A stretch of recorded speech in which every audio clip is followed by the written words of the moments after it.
A few years ago, it would have been impossible to separate a Bioshock game from the city of Rapture, that underwater dystopia Irrational Games made famous in 2007. But with the upcoming Bioshock Infinite, Irrational is looking to do exactly that, as they trade Rapture for the floating city of Columbia. Here's how a few key members of the development team explain the process to GameSpot. I think when we started on Bioshock Infinite, we realized that one of the reasons people liked Bioshock, one, was because it did take on some topics that other games hadn't taken on. And I think they felt that there was especially for a big mass market game, that was respecting their intelligence, that was saying, you know what, we think you're interested in a broader range of things than you might be, or at least we're comfortable with putting it out there and crossing our fingers and hoping that you guys are going to come along for the ride. And I think if you go back to, if you talk to people who played Bioshock, if you ask people what they liked about it, it's the sense of the world and being in that place. When we were originally sitting down and talking about what we were going to build, we immediately went, okay, Rapture, we're going to go back to Rapture. And that was the obvious place, you can't have a Bioshock game without Rapture, it's just part of the DNA. And the more we started talking about what was going to happen, the sort of things you'd be doing, your quests, and the new settings, and the more we're like, oh my God, if we're bored with this, what is the gamer going to think? So, we started to allow ourselves to talk about different settings. And the more we got into it, the more we realized that it's really about that feeling of discovering a new place. It was terrifying. It was terrifying to talk about getting rid of Rapture, but at the same time, it was liberating.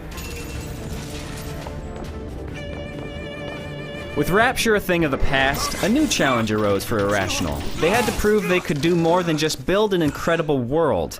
Hello. They had to build a cast of characters to populate that world. Who are you? My name is DeWitt. I'm a friend. So then our next challenge was sort of making it a more character-driven piece.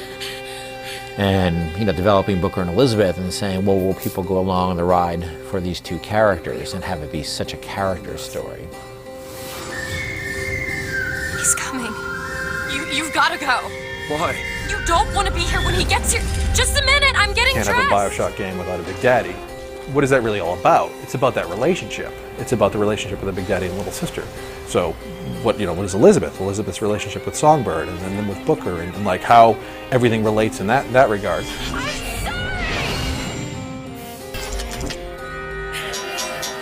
I'm sorry. I never should have left. I never should have left.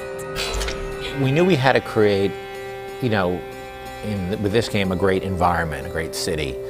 And that was not trivial. It took us a long time to figure out what that city was, and more importantly, how we'd communicate what it was. The religion, the American exceptionalism, and that is all brought about through a very specific visual. And there was a day where I sort of realized what that visual was, which was, this sort of sunny July 4th, small town America, Americana visual that you see right at the beginning of the game. But then there was that we were fairly confident we figure out. I didn't lose a lot of sleep over that, but then it was that we didn't want to tell the story of a non-entity again. I think to do another story with a non-entity, immediately people would be expecting certain things out of it, and they couldn't just accept it as, oh, it's a first-person shooter, so you're a non-entity. They would know it's a Bioshock game. They would expect something. Rapture, we sort of think of it as a graveyard, right? That it's this graveyard with all this all this time capsule information that you can discover.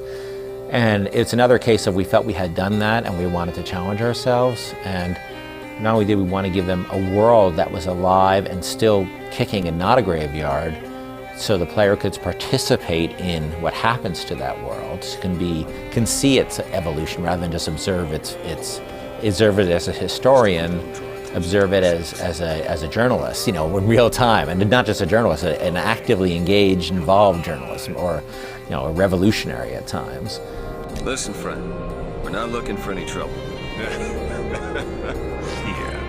Bioshock is a series unlike most shooters. It focuses on overlooked periods in American history, playing with powerful themes in a twisted alternate reality.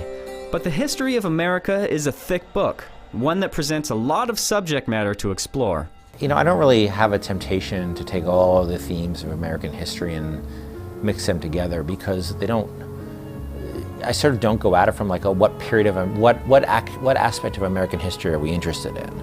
In this game, we just started with the period because it was a good visual, and it's a period that also nobody had really been touched. And I probably some of it came from I was really obsessed with the film There Will Be Blood. It's still, America is still a world that's not quite what we think of it today, but it's on the cusp of it. There's this oil man who's about to, create a huge empire that's going to power this, revolution in everything, in roads and cars and industry. I think we were drawn to that. A lot of the guys on the team have been reading a book called The Devil in the White City, which is about the 1893 World's Fair. We don't like to look at other people's representations of the period, because then you're just furthering yourself from the actual source material. But you have a group full of artists looking at beach 1912. What does a beach in 1912 look like? What does a swimsuit in 1912 look like? Mustaches.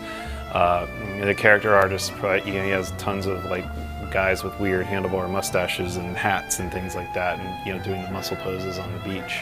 Thinking about, okay, well, let's go look at Edison and Tesla. I didn't even know that they had a rivalry where one was promoting AC, one was promoting DC.